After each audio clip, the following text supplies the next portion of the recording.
Good evening from Vietnam, Richard. Thanks so much for spending your early morning at 7 o'clock in the morning to join our Inside Sharing show and share your stories to our global audience. And on behalf of the listeners around the world, thank you very much. My pleasure. Thanks for having me. Hey, Richard, you've been traveling the world, 90 countries in 5 continents, and then do a lot of works there. You've never been to my country, so please put into your bucket list. You have a new friend, new family here. The next time you travel, we make sure that we take good care of you, all right? Yes, thank you. But I have done business in your country. Your country is actually quite exploding, and it's lack of better words, because it's not a great word, but it's really, in my view, the next China. It's a safe place for us to do business in the United States. So there can be a lot more of it coming to Vietnam. Yeah, and I think a lot of companies are now eyeing our country for further expansions and investments. Yeah. So I look forward to a bright side of our growth, and it means that there's a lot more opportunity for us to do business together between you and our community here, right? Yes. Yes, and for the little taste of our culture, Richard, it's very honor for us to have you to do a little introductions about who you are and the works that you do for our audience. Can you do that for us, please? Oh, sure. Happy to do so.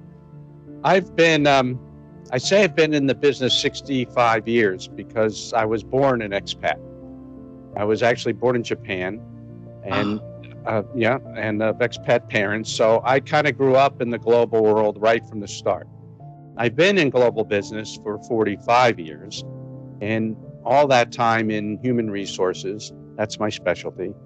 And traveling the world primarily as a subset of designing employee benefit plans, compensation programs, total reward programs for employees not in the U.S., but mostly for U.S. multinationals, for their employees around the world, and giving advice to the U.S. Committees on how to implement and design those programs in order to attract, retain people. That's really what I do, is attraction and retention. Well, you have a phenomenal career journey that you introduced to us in less than 2 minutes. So it's not fair for our audience. So let's dive in together to explore the journey together. Is that okay with you? Of course, yes. Ask me anything. I'm an open book. In fact, I have one of my books here. Yes, we're gonna get into the book Work Smart now. All right. I have a new one coming out next month, actually, too. Oh, really? Yeah. Okay. So we're gonna talk about both of them, but let's travel time together, okay? Because I believe that everything has beginnings. So let's start with the beginnings. When I was young, I always wanted to become an astronaut. Life didn't give me anything near to what I wanted to be, right? So I wonder, Richard, when you was young, what was your dream about your future self, though? Oh, my future was I wanted to be a playwright. Playwright. A playwright. Yep, I wanted to write plays for the stage, the theater. And I loved the theater as a young boy. And like you, didn't have an opportunity to be an astronaut. I didn't have an opportunity to be in the, I wouldn't say it's entirely true. I had written 7 plays, 7 stage plays that have been produced. None of them really broke out to Broadway, one off Broadway, but that was always my dream. Still write, and still have fun with it. But I always kept my day job. And I didn't want to get in this. I didn't want to get into this business at all. I had to make a living. And then once I got into it, I learned it very well, very easily, came very naturally to me, and just became successful at it by doing it and learning it and enjoying it. Well, tell us on what occasion that you get into this profession, though? Well, I didn't know what I wanted to do. And like I said, I wanted to be in playwriting. And then I thought maybe I could get into advertising, but nobody wanted to talk to me about advertising. And then my father was an HR consultant. He said, do you want to do what I do? And I said, well, not really. It sounds kind of boring. And then he said, well, when you run out of money and you want a job, talk to me. I may be able to talk to some people and introduce you to some people that might be able to get your job. So I ran out of money. And then I said to him, well, can you introduce me somebody that I can interview with? And it was an insurance company, MetLife. And that's how I started at MetLife. Wow. And they were kind enough to hire me for $12,500 a year and train me in the employee benefit insurance business. And that's how I learned it. That's where I learned it. And that is 45 years ago. Yeah. Okay. So what kept you in that 45 years? Well, once I started it, I didn't expect it, but once I started, it's a great profession. It's an incredible business. I'm not just talking about the insurance part, but how many businesses can you be in that the more you work, the more money you make, the more people you help? That's human resources. You're really a balance between employer and employee, trying to get both to work together to help each other, essentially. It's very, very fulfilling. A lot of purpose and meaning behind human resources. And your initial dream was playwriting, right? So writing something to play, but didn't make it to Broadway. But you made it onto a bigger world. I think your job also a different kind of playwriting, with writing policy and procedure and stuff like that to help synchronize the system of people for companies around the world. So how do you feel, from the starting and then traveling the world and then expanding your global impact? Wait, how did I feel? Yeah, how do you feel? Oh, terrific. I mean, I still make an impact even after all these years. I'm on the board of directors for the American Benefits Council in Washington, D.C. I'm on a work panel for World at Work. I'm the senior global advisor for Alliant Employee Benefit Services. I've constantly been called to do work and to expand my knowledge and help people with them, mostly young people. That's what I like to do now, is help them in their careers. So I'm doing an awful lot of that. Yeah. Still very, very active. And it's all started with your father introduced you to somebody who introduced you to an interview with MetLife, right? Yeah. And then you were very what we call is a newbie back then. From there until now is a huge difference. So teach us what's the aha moment in your life, and along the way, how did you capitalize those aha moments though?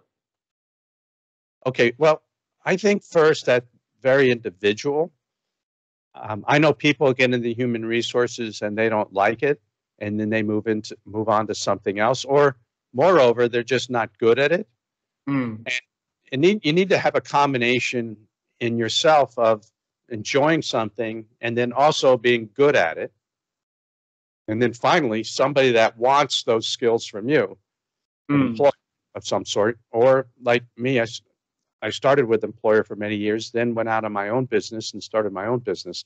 And that's not for everybody either. That's a different individual. I kept getting positive feedback from the work I was doing. And so I wanted to learn more about it. And then when you get positive feedback, you enjoy things more. And if you enjoy things more, you'll get more positive feedback, and you'll study more and you'll learn more. And it's really based on an individual, essentially. Some people want to go. I remember I was at a gas station, petrol station. I don't know what they call them in Vietnam, but you fill up the car with gasoline. And there's training. One person was training the other, and he said to him, "This is the easiest job you could possibly have. You barely have to do anything. All you have to do is put the tank in the tank, the pump in the tank, press the button, and then the machine does everything else. You don't have to do this with the pump. It's the easiest job. And you can almost not make a mistake. And so I thought to myself, wow, that's what that person was after, the easiest job that they could possibly do. And that's an individual choice. And then there's other people like me that want something more complicated, more interesting. The more complex, the better. And how more complex can you get than the human mind and the human being and motivation and attraction, retention, all those things, than human resources. And so it's very, very appealing to me. And now with AI, it's a whole. First, it was a whole new world with the internet, which I experienced. I mean, old enough now that I remember in Switzerland when women got the right to vote. Okay, goes all the way back to 1972, and then the internet came along. I was part of that, and that began. And now with the AI, that's like the new internet to me. There's a whole much to learn, and it's an incredible opportunity for growth there for everybody. You mentioned that you always want to aim at something bigger, right? Because it's the individual choice. Was there anybody in your life being a role model for you like that? Oh, certainly. And for me, there were several people, certainly a few, that I'm so grateful for, because you really can't go, you can't learn without somebody being, a mentor. And I had Bruce Spencer, who helped me, who's now, I think, 90 years old, and he's still a good friend of mine. And then I have Fred Moran and Art Moran from the Met Life days that were just really good people that helped me all along the way and wanted me to learn and wanted me to be a better man and a better human resources person. Yeah. So certainly you have to have that. In our culture, if they want to do that, mentoring, coaching for you, it means that you also have to have the mentality ready for them to do in that also. What did you do well that attract their interest to support you to grow over these years up until now, Richard?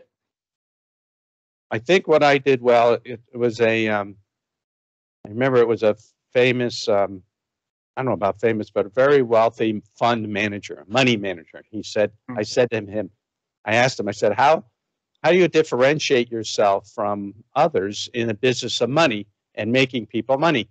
It seems to me, one basis point, somebody would go to somebody else instead of you, and because it's only about money and the person making more interest on their money. And he said, no, it's not that way at all. At first, they have to like you. Then they have to trust you. And then if you make them some money, that happens to be a very good bonus. But even in the money business, they have to like you. And this is what I'm a fairly likable person. That people seem to like me. People trust me, certainly, because my integrity is the most important thing. And then I help them in their business, too. And that's the third part. That's the least important thing. So if you're a likable person and you're trustworthy, you'll go a long way. Richard, how could you build the caliber and the capacity for you to be able to counsel many different companies in many different backgrounds in the industry around the world like this? Well, first I have affiliate offices, strategic partners in over 90 countries. So the real specialists are like you on the ground in Vietnam. So when I need to know something about Vietnam, I call you or email you, of course. The calling is less and less. It used to be in the old days, it used to be telex and then fax machines and phone calls, and now it's email. And that's fine, things progress that way. And by the way, that's also very important. As you grow, you got to grow with technology. If you leave that behind, you just left yourself very much behind, not just in work, but in life in general, because life doesn't stop and technology is not stopping. That train is taken off and that's going very, very fast. So I have the basic knowledge of human resources and basic knowledge in each country. And then I rely on my local affiliates for in-depth knowledge. And then I learn that way. And then that's how I help my clients around the world. If you rewind your 45 years in the industry and figure out a few points that lead into your success, right? What would be those few things now? Well, one is luck. Luck. Wow, that's a beautiful answer. Okay. Yeah. It's funny that my brother would say, the luckier he gets, the smarter he is, right? So you've got to find yourself, and I'm not sure I really believe in luck, because you put yourself in positions that create luck, right? You study and you learn, and then you meet people that have of like kind. You meet people like you, and then you meet somebody else, and it feels like it's luck, but you're really driven that entire process all the way through. So the tips I have for people, it's hard to say because everybody's so individual. I can only say for me is like I said, I'm always been a likable person. I've always, because I enjoy listening to people, I enjoy hearing about their lives, and I'm trustworthy and authentic. And those are the two. By the way, you can't be that. You can't. It's really hard to change those things. Those are real character traits that somebody has or they don't. And when you meet somebody, you know pretty early on whether you're going to do business with them or you're going to have a friendship with them, because there's a connection. Some people call it chemistry. And then you can only trust somebody over time. Yeah. You know, just by experience, by being with them, by seeing how they work. But you have those two ingredients. That's all that really matters in life in general, not just in business. Likability and authenticity. And you know, you're making a lot of great connections with people around the world where, you know, people say, you know, having good relationship is having great assets, right? There's a lot of people really afraid of, you know, knock on the door and connect with a new person. And then you connect with so many people. Teach me and my audience how we can have a, you know, an open approach to connect with new people though. The best way you can connect with a new person is say, how can I help you? What can I do for you? That's all. And then if you want something from them, it's harder. And not only that, it's much harder today because it's really hard to get through to people. If you're a salesperson, for example, really hard because there's so much spam going on. I don't answer my phone if I don't recognize the telephone number anymore because all those robot calls, and now I get robot texts all the time. It's really hard to know who's real and who's not. And then I've been scammed too out of money. So it's a harder time to trust people. And way back when you had in your community, and I don't know how small your community is, but everything was a small community at one point. And everybody knew the neighbors, and the neighbors helped each other. And if you were the shoemaker, for example, you made darn certain those shoes were good shoes because the neighbor was going to wear them. And then the neighbor was going to tell that neighbor, and then that neighbor. So it was really important, the quality of product. Today, things have gotten so far away from the customer that there's so much of an emphasis on cheap and price than there is quality, because you're not going to ever see that customer as a selling a product. And so it's a lot harder today to build trust. It's not your neighbor anymore. It's not somebody you're going to see. You're selling basically from one corporation to a small person somewhere in Vietnam, and you want their money. So the best thing a person can do is say, what can I do for you? How can I help you? Wow, beautiful. How can I help you? What can I do for you? I will do it to one person tonight. So he's a professor that teaching that writing this book from Stanford. So Jonah Berger. And I will ask him, how can I help him? Because I always wanted to work with this gentleman. I will say, Richard Polak asked me, you know, teach me how to do this. All right. I appreciate it. Yeah. My next question is about you again, and then we move to the book, okay, for the second part of the conversation. So if you had a chance to talk to yourself when you broke, had no money, ask your father for an introduction, and if you had a chance to meet you, you know, back then and talk to yourself, what message would you say to yourself? Well, very interesting. Boy, nobody's ever asked me a question like that. What would I say to myself? Yeah. I'd probably say, it's okay. You're going to be okay. Because I was very nervous about working and doing something I like. I had very little direction. Only reason I went to my father is because he was in this field, but I didn't have a mentor as a young man. I had it once I got into business. If I could say something to myself, it's going to be okay. Don't worry. the Almighty or the universe, it's going to take care of you. Just make the effort. You know, I say to my own children, and I'm fortunate to have 3 children, I say, all you can do in life is make your best effort. The results are not up to you. Yeah. But you just make your best effort, and then something will happen in your favor. You don't know what it's going to be. It may go in a direction you're not even expecting. But if you make no effort at all, you know exactly what's going to happen. Beautiful. Thank you. And I wish that we can talk to other people a lot like you talking to yourself. Is going to be okay. So try to, get better and work harder, and then things will be, the way it is, right? A lot of us don't have that courage to talk to people now these days, to tap on their shoulder and say it's okay. So I'm wondering what happened to us now. Well, we can get back there Yeah. by doing what you're doing. You're helping the Thank world. you. You really are. We'll get Thank you back for there. saying so. Thank you for saying so. Richard, I met a lot of executives around the world, a lot of very high senior executives for, the Fortune 500 companies, Fortune 100 companies.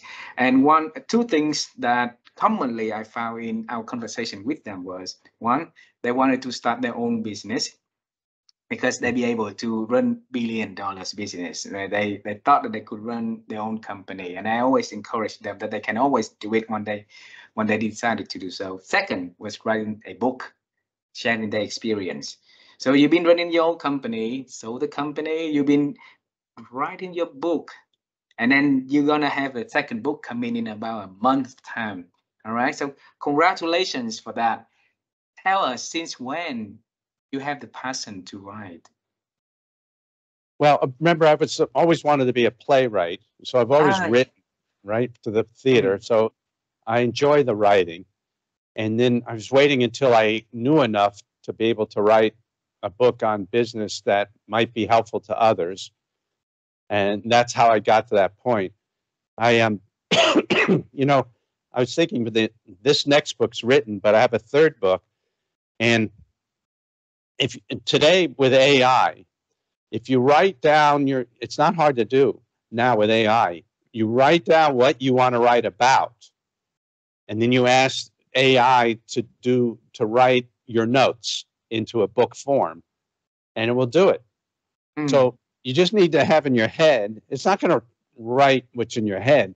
You write down what you want to write. It will even break out chapters for you, give you ideas to do so, and then it will do the hard work, which is sitting there and actually spending hours writing. I don't think there's anything wrong with that. It's not plagiarism, but you have to check it, of course, and it depends what kind of book you're writing. But if you give it ideas of what you want to write about, it will help you write that book now going forward. And I think that's a big help to everybody. Yeah. I think people see AI as a threat. Some people see AI as a powerful weapon. I see it as a powerful weapon for us to leverage the technology for our benefits, daily benefits, and I think this is good. And you have 2 books in place. One already introduced. One is about to come. Which one do you want to talk tonight? I think I'll talk a little bit about Work Smart now, but the new book is very exciting because it's an out-of-the-box book. Okay. All right. I wish I had I have a book cover for it. I may be able to share on the screen. Can I do that? Absolutely, absolutely. Because it will, let me see how the best way to do this is. I'm not sure I can, not. You should be able to share screen. Oh, there's the share button. Okay. Yeah. So let me pull it up here because it will be very different than what you're expecting. Okay. Yeah, I'm curious. Yeah, right. And I'll probably be speaking on it. Hold on. Okay. I know because I've spoken on my other books, and those that now it's asking me to quit and reopen. So I'm not going to be able to do that without disconnecting this. Oh, wait a minute. Here it is. Okay. Yeah. Sorry. See, Sorry. Legend of the what? The Legend of the Ishkadiz. Iskadish. All righty. What is the Iskadish? Okay, so now when I said this is out of the box, this is really a story. It was a bedtime story I started to tell my son that grew into a book. And every night I would tell him a little bit of the story, and then I'd go up and type it up in my computer. And before I knew it, I had a book. I'm really encouraging every parent to do this to their own children. And this book happens to be about the head of Total Rewards for a company located in Singapore and his struggle as an expatriate and his family there and his relationship with his son and a very, very ill wife that they go off to Thailand to search for these Ishkadis. You can see the pink elephant, right? Yes. Yeah, and the little boy there. And he's an artistic, not autistic, an artistic boy who can make incredible drawings. What he's done was create these drawings that come to life in the jungle in Thailand. And the Ishkadis are made of pure love. And if he's able to get one of those and bring it back to his mother, he'll be able to save her life. That's the essence of the book. So every story there was a story that you read to your son, or you talked to your son back then, and then you combine them to become a book. A book, but it's also very, very human resources related because it's all about relationships. That's why I said it's a book. It's out of the box.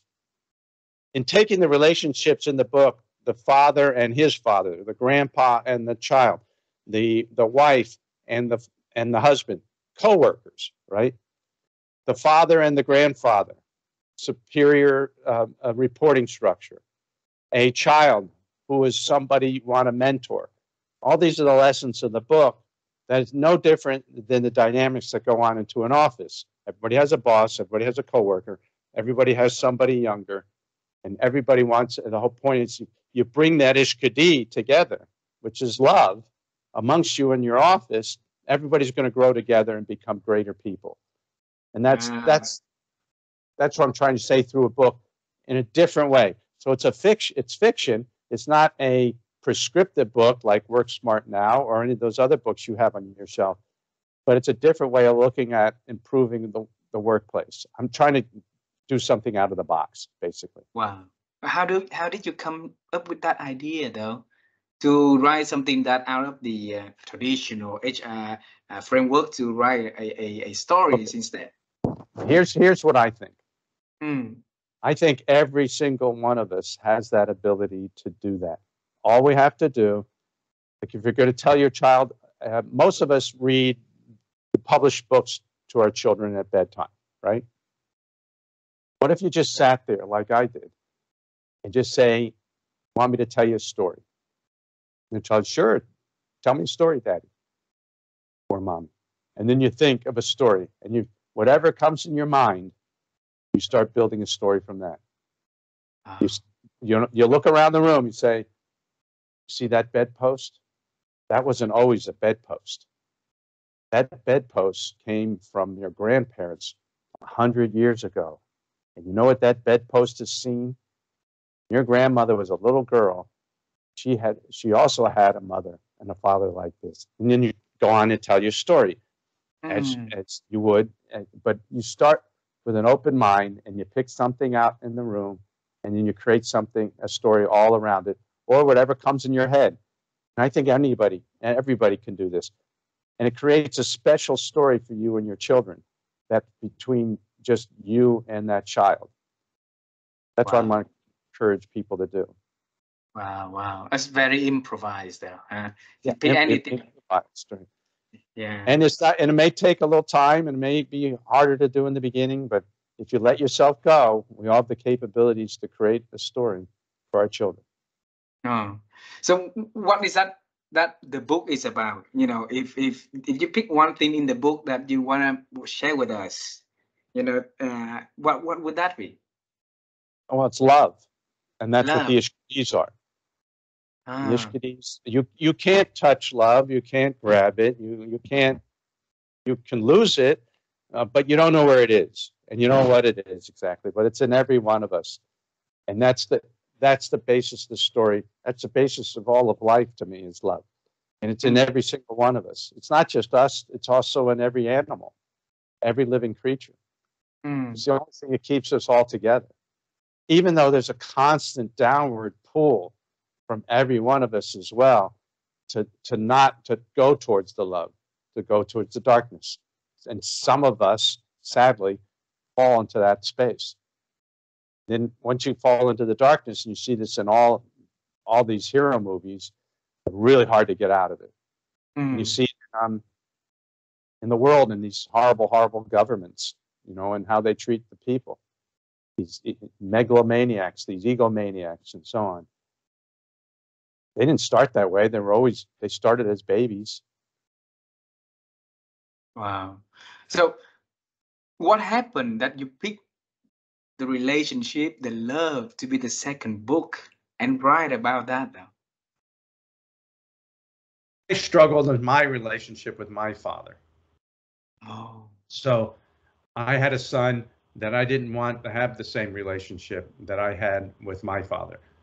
And so I wanted to create something special between us. And it was still a struggle with my son, because I didn't know how to parent a son, because I didn't have great parenting myself. So I had to relearn and learn how to be a parent. And thank God I had a good wife who helped me direct me how to do that.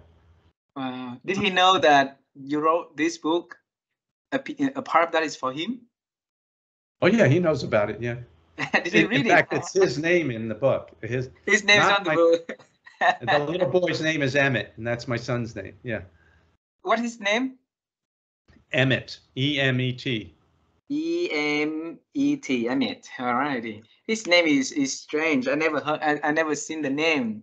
So. Oh, it means in Hebrew, it means truth. Truth. Okay.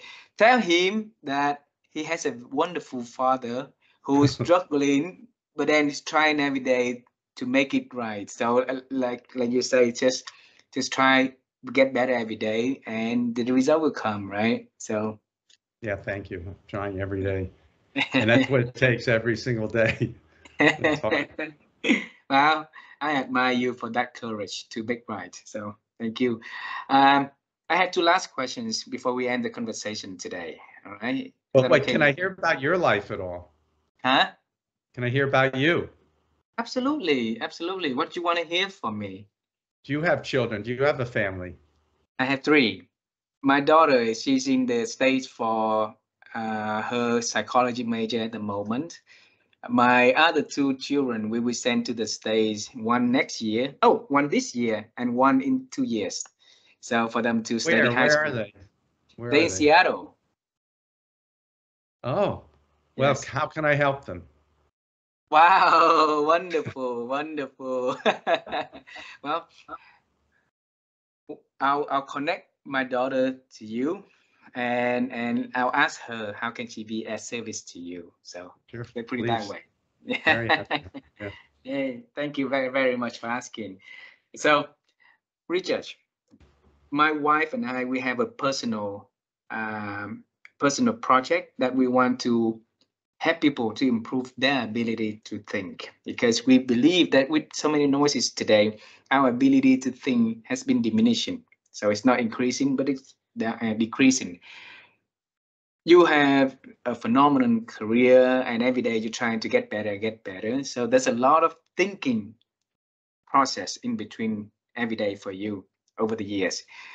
We want to pick your brain on how have you been doing to expand your ability to think. Share with us the secrets, please. Well, you mentioned your daughter studying psychology. Yes. I'm a big supporter and proponent of therapy, and that helps open your mind.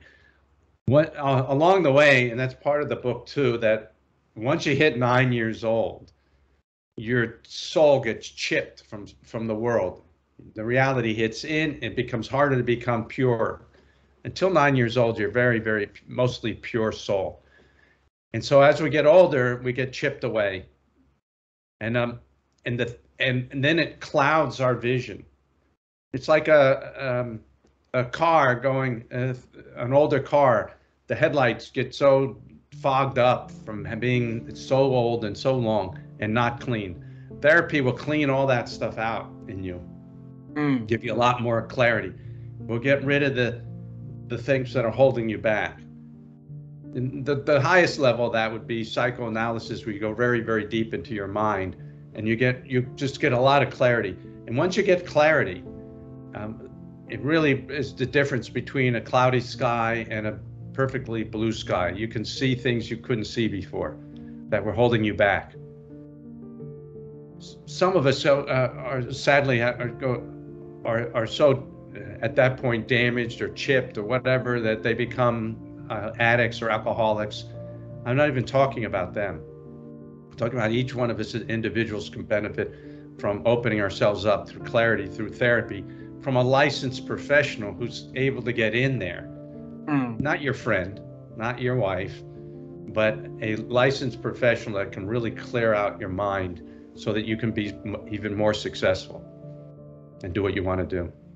Beautiful, beautiful. Thank you. The last question, normally we ask about your future, all right? But this time, we're not gonna ask about your future, okay?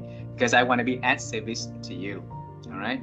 So if we can transfer one message to Emmett, your son, and what would be that message you want to send to him? Be a good man. Strive to be a good man. Like I say, I have also a younger son. I said, what do you want to be when you grow up? And he said, I want to be a big man. I said, no, you don't want to be big. You want to be a good man. So when I ask you what you want to be when you grow up, you want to be a good man. Because in the end, that's really all that matters. In my book, one of the first lines I say, time is your second most important asset. And but why? How could time be your second? It seems so much more important. It's because your integrity is most important. Because if you don't have integrity, you don't have character, then you really don't have time. You've had nothing. So be a good man. Thank you so much. Thank you so much. Out of many, many messages that I received through interview, this is one of the best. Thank you very much. Thank you. Very kind of you to say so. And I'm serious about your daughter or any child you send over. I'm happy to help any way I can. And I think you know that anyway from listening to me for an hour. Yes, I got it. Thank you very much. I'll be in California later this year. I went to Europe earlier, but then I'll be in California for my friends' reunion. I'll definitely bring you up there and go and see you, your wife, your 3 children also. Okay? Oh, great! Love that. Thank you. If you guys travel to Asia, make sure you travel to. Oh, I'll look you up. I'll find you. Bye, my friend. Have a wonderful day there. Thank you. Thanks for all this. Thanks for what you're doing. Appreciate it very much. Thank you very much.